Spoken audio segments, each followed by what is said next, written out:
जय हिंद साथियों, प्रिय विद्यार्थियों नमस्कार। आज के इस वीडियो में हम पढ़ेंगे कक्षा 12 आरोह भाग 2 और उसमें गोस्वामी तुलसीदास। गोस्वामी तुलसीदास के बारे में हम इस पाठ में पढ़ेंगे और इसमें मुख्य रूप से हम बात करेंगे कि कवितावली के उत्तरकांड से जो कवित लिए गए हैं उनके बारे में, और एक तरीके से लक्ष्मण मूर्छा जे इससे संबंधित जो संवाद है उसके बारे में हम इस पाठ में लक्ष्मण मूर्छा और राम विलाप उसके बारे में हम बात करेंगे। तो सबसे पहले कवि परिचय की बात करें तो गोस्वामी तुलसीदास का जन्म 1532 सन 1532, ध्यान रखें 1532 हम सन की बात कर रहे हैं। 1532 में बांदा उत्तर प्रदेश जिले के राजापुर गांव में माना जाता है। इनकी प्रमुख रचनाओं की बात करें तो रामचरितमानस जो इनकी अक्षय कीर्ति का एक प्रमुख आधार है, विनय पत्रिका, गीतावली, श्री कृष्ण गीतावली, दोहावली, कवितावली, रामाज्ञा प्रश्न, इस प्रकार की इनकी मुख्य रचनाएं हैं। और 1623 में काशी में इनका निधन हुआ था। और इनके बारे में, मृत्यु के बारे में एक दोहा भी प्रचलित है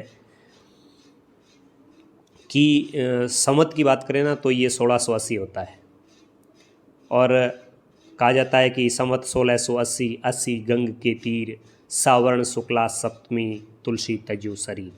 तो 1680 में इनका निधन हुआ। इनकी कुछ पंक्तियां इस प्रकार दी हुई है कि हृदय सिंधु मति सीप समाना, स्वाति सारद कही सुजाना, जो बरसे बरबारू विचारू, होई कवित मुक्तामणि चारू, कीर्ति भनीति भूति भल सोई, सुरसरी सम सब कह हित होई। मतलब एक तरीके से देव नदी गंगा के बारे में और एक मनुष्य की जो भावात्मक अभिव्यक्ति होती है उसके बारे में इस पंक्ति के अंदर बताया गया है। अब आगे अपन बात करें कि तुलसीदास किस युग के कवि माने जाते हैं तो भक्ति काल के कवि माने जाते हैं। सगुण काव्य धारा में राम भक्ति शाखा के सर्वोपरि कवि तुलसीदास में भक्ति से कविता बनाने की प्रक्रिया की सहज परिणति है, परंतु उनकी भक्ति इस हद तक लोकोन्मुख है कि वे लोक मंगल की साधना और कवि के रूप में प्रतिष्ठित है। ध्यान दें, लोक मंगल का कवि किसको कहा जाता है? लोक मंगल की साधना का कवि तुलसीदास को। ये बात न सिर्फ उनकी काव्य संवेदना की दृष्टि से बल्कि काव्य भाषा के घटकों की दृष्टि से भी सत्य है।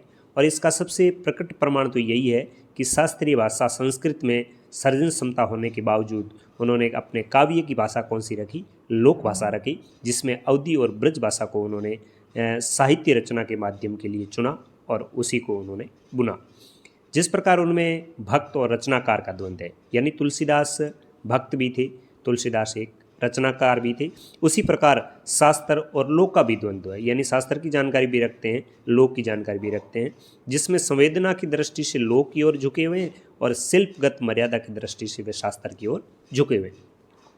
शास्त्रीयता को लोकग्राह्य और लोकग्रहित को शास्त्रीय बनाने की उभयमुखी प्रक्रिया, यानी दोनों तरफ की प्रक्रिया उनके काव्य में यहाँ पर चलती है।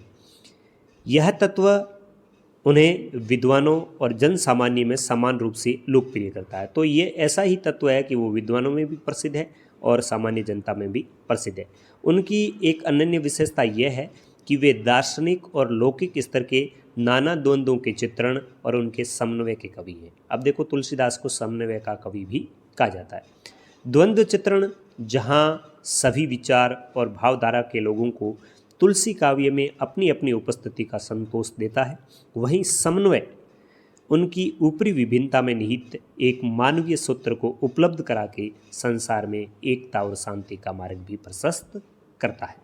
तो ये इस प्रकार तुलसीदास का जो साहित्य परिचय है उसको हम पढ़ रहे हैं। आगे इसके बारे में बताया कि तुलसीदास की लोक और शास्त्र दोनों में गहरी पैठ है तथा जीवन और जगत की व्यापक अनुभूति और मार्मिक प्रसंगों की उन्हें अचूक समझ है, एक ऐसी समझ जो कभी वो चूकते नहीं है। यही विशेषता उन्हें महाकवि बनाती है।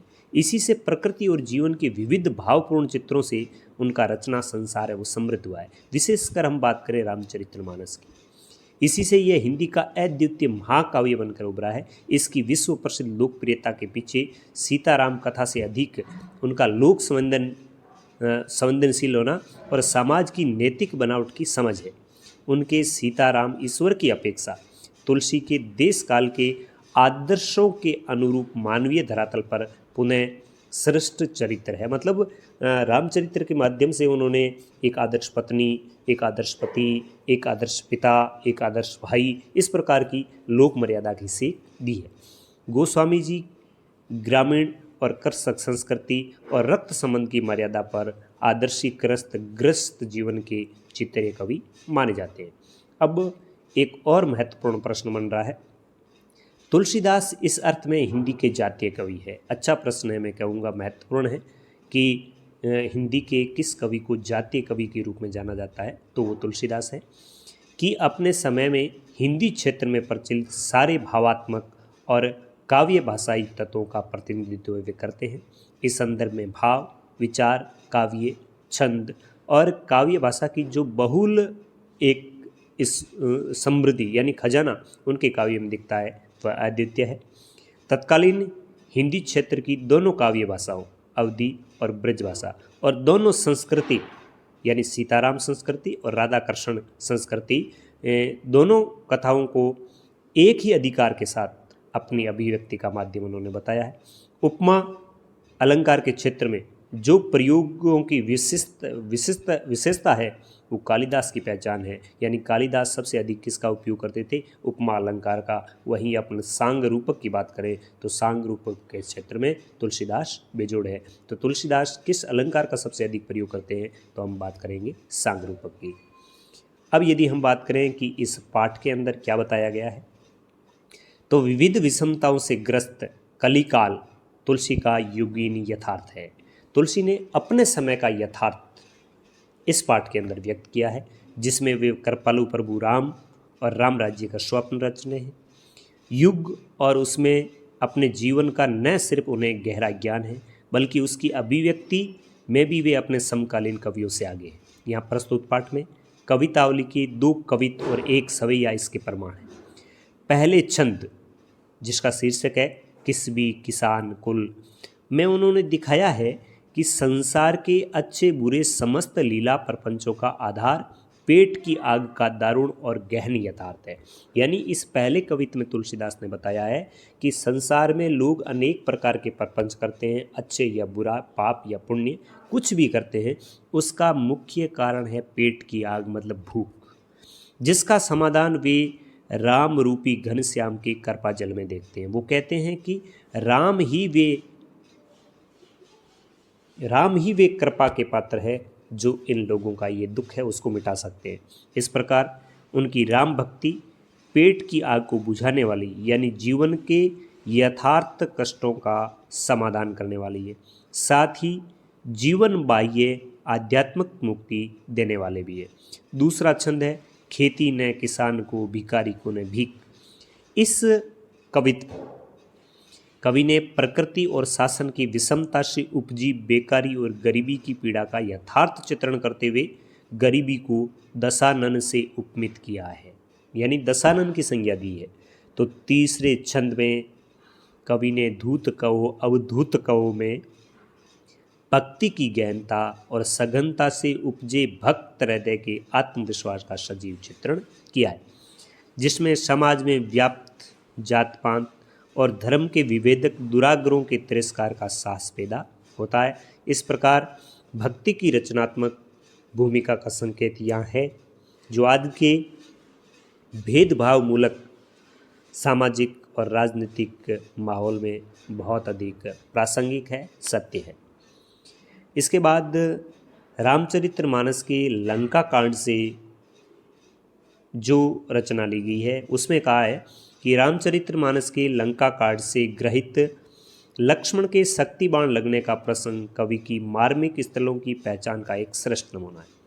भाई के शोक में विगलित राम का विलाप धीरे धीरे प्रलाप में बदल जाता है, जिसमें लक्ष्मण के प्रति राम के अंतर में छिपे प्रेम के कई कोण सहसा अनावृत हो जाते हैं, यानी खुले हो जाते हैं।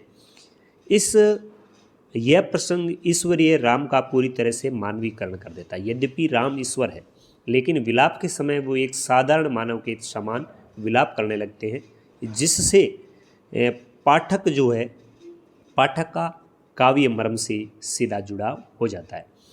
वह भक्त तुलसी के भीतर के कवि तुलसी के उभर आने और पूरे प्रसंग पर उनके साथ जाने की अनुभूति पाठक को कराता है।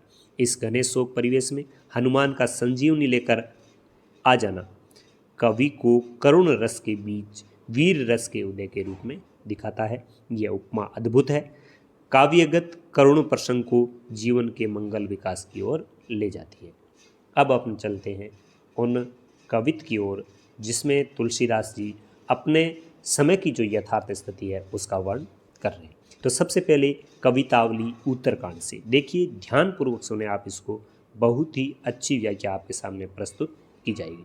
तो सबसे पहले इसमें आपको बोर्ड की परीक्षा में यदि पूछे तो सबसे पहले आप प्रसंग का उल्लेख जरूर करें कि प्रस्तुत काव्यांश हमारी पाठ्य पुस्तक आरोह के तुलसीदास द्वारा रचित कवितावली के उत्तरकांड से लिया गया है, जिसमें महाकवि तुलसीदास अपने समय की जो यथार्थता है, अपने समय में जो गरीबी है, उस गरीबी का यथार्थ चित्रण करते हुए कहते हैं। क्या कह रहे हैं?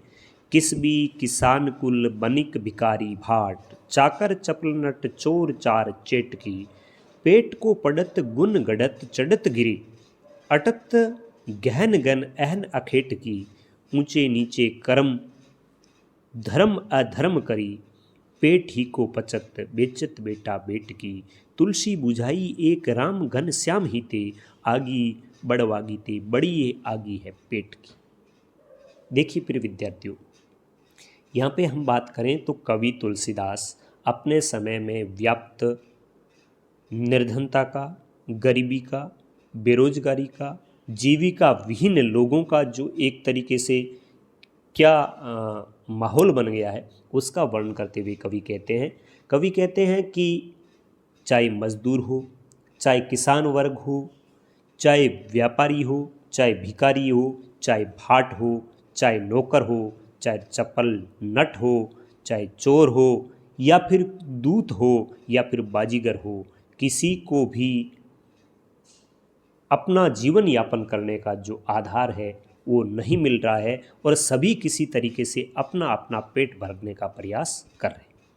कवि ने क्या कहा? कवि ने कहा, हम ये लिखेंगे कि कवि तुलसीदास या महाकवि तुलसीदास अपने समय में समाज में व्याप्त गरीबी का वर्णन करते हुए कहते हैं कि चाहे मजदूर हो, किसान हो, चाहे व्यापारी हो, भिखारी हो, भाट हो, या फिर चंचल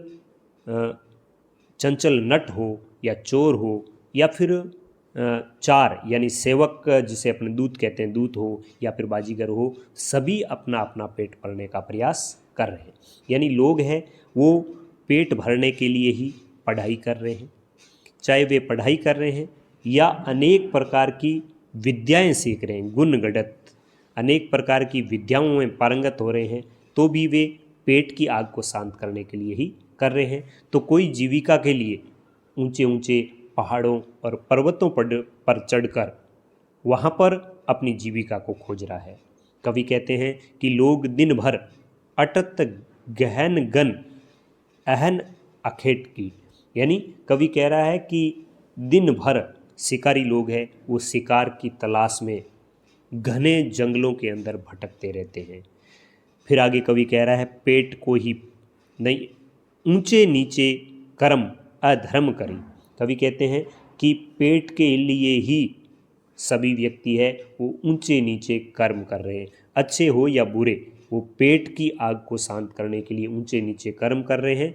धर्म अधर्म भी यदि वो कर रहे हैं, जानबूझकर कर रहे हैं, तो भी पेट की आग को शांत करने के लिए ही कर रहे हैं। आगे कवि कह रहे हैं कि पेट ही को पचत बेचत बेटा बेट की। तुलसीदास कहते हैं कि गरीबी या निर्धनता की भयानकता इतनी है कि कुछ तो लोग इतने मजबूर हो जाते हैं, इतने लाचार हो जाते हैं कि पेट की आग को शांत करने के लिए अपने बेटे और बेटियों को भी बेच रहे हैं। आगे तुलसीदास कहते हैं तुलसी बुझाई एक राम घन श्याम ही ते। तुलसीदास कहते हैं कि अब तो एक राम नाम का ही सहारा है, यानी राम नाम रूपी ही एक सहारा है। एक राम नाम रूपी जो घन श्याम है, जो बादल है, वही इस आग को शांत कर सकता है। वो कहते हैं कि पेट में लगी आग, आगी बड़वागी ते बड़ी है आगी पेट की। तुलसीदास कहते हैं कि बड़वागी ते यानी समुद्र में लगने वाली आग से भी अधिक भयंकर आग है पेट की। तो इसको केवल और केवल राम नाम रूपी घनश्याम यानी काला बादल ही शांत कर सकता है। तो साथियों, इस प्रकार ये पहला पद है, इसकी व्याख्या एक तरीके से यहाँ पूरी होती है।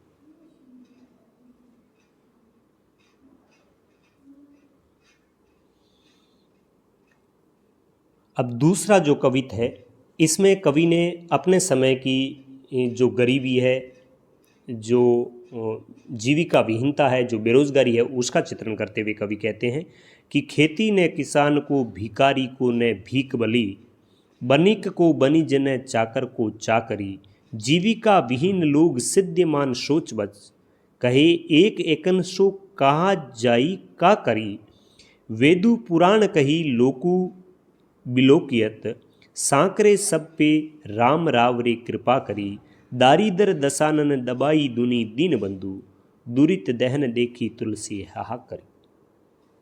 प्रिय विद्यार्थियों, कवि तुलसीदास कहते हैं, कवि तुलसीदास अपने युग में व्याप्त दरिद्रता, गरीबी, भूखमरी, बेरोजगारी का सजीव चित्रण करते हुए कहते हैं कि किसानों को खेती के पर्याप्त संसाधन उपलब्ध नहीं है। किसान खेती नहीं कर पाते, खेती ने किसान को, तो किसानों को खेती की सुविधा या उनके पर्याप्त संसाधन उपलब्ध नहीं है।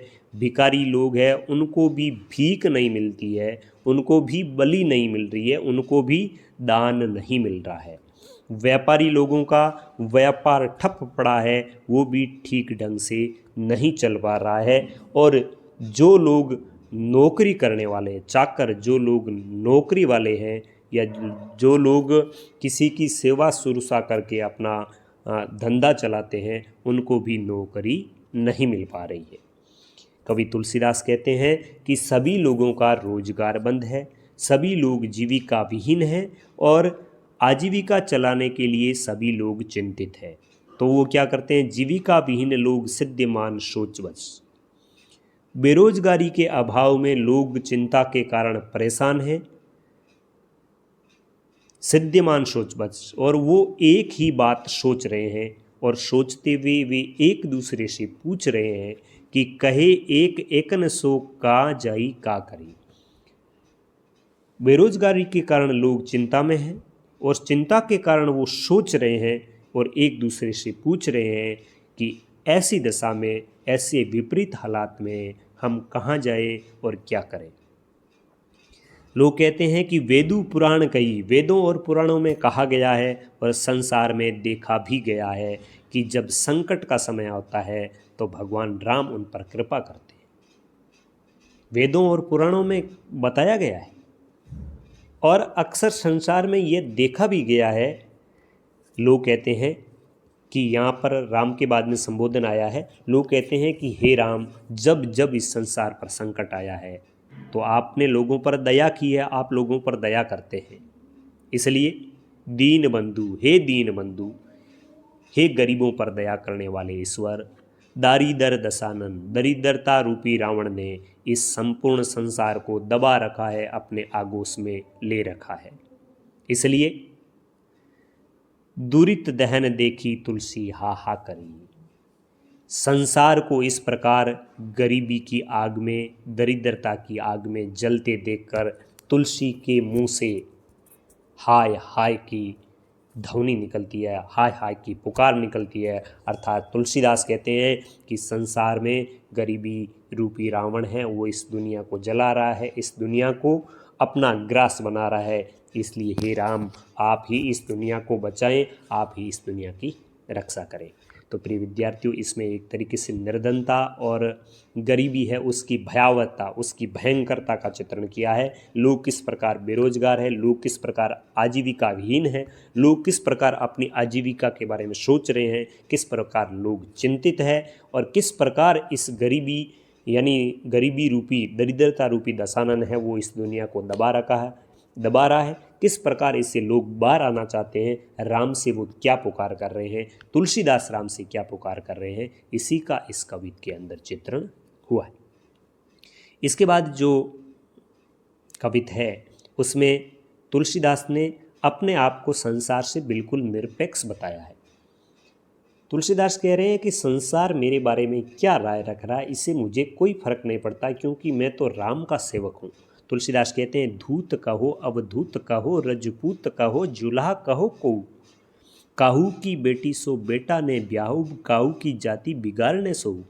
तुलसीदास सरनाम गुलाम को है राम को, जाको रुचे सो कहो कछु औ, मांगी के खेबो मस्जिद को सोईबो, लेबो को एको न देबो को दो। तुलसीदास कहते हैं कि यदि लोग मुझे धूत कहते हैं या मुझे सज्जन कहते हैं, परमहंस कहते हैं, कुछ लोग मुझे रजपूत यानी क्षत्रिय कहकर मेरी महिमा मंडन करते हैं, तो कुछ लोग मुझे जुल्हा कहकर नीचा भी समझते हैं। कहने का अर्थ यह है कि मेरी चाहे प्रशंसा करो चाहे मेरी निंदा करो, मुझे किसी से कुछ लेना देना नहीं है। कवि तुलसीदास कहते हैं कि मुझे चाहे छोटा कहे चाहे मुझे बड़ा कहे, मैं इस बात की चिंता बिल्कुल नहीं करता। क्यों? काहू की बेटी सो बेटा नहीं ब्याहो, क्योंकि मुझे तो किसी की बेटी से अपने बेटे का विवाह नहीं करना है, और न ही मैं ऊंची या नीची जाति का अपने आप को मानकर किसी की जाति को बिगाड़ना चाहता हूँ। मैं किसी की जाति बिगाड़ना भी नहीं चाहता।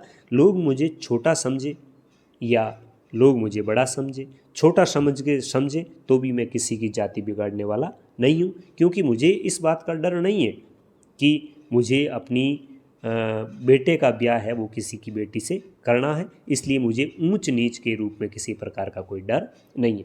तुलसीदास आगे कहते हैं कि तुलसी सर नाम गुलामू है राम को। तुलसीदास कहते हैं कि मैं तो राम का विश्व प्रसिद्ध यानी संसार प्रसिद्ध, सरनाम यानी लोक प्रसिद्ध राम का दास हूँ, राम का गुलाम हूँ, राम का सेवक हूँ। इसलिए जिसको जो अच्छा लगे वो कहे, जाको रुचे सो कहे कछु ओऊ। इसलिए जिसको जो अच्छा लगे वो मेरे बारे में कहे, मुझे इस बात से कोई फ़र्क नहीं पड़ता, क्योंकि मैं तो मांग कर खाता हूँ, मस्जिद में जाकर सोता हूँ। मुझे न किसी से कुछ लेना है न किसी को कुछ देना है, तो मुझे इस संसार की क्या परवाह है। लोग मेरे बारे में क्या कह रहे हैं, क्या सोच रहे हैं, इस बात से मुझे कोई फर्क नहीं पड़ता। तो यहाँ पर तुलसीदास ने एक तरीके से सामाजिक समरसता का संदेश भी दिया है। उनका लोक प्रसिद्ध जो रूप है वो सामने आया है।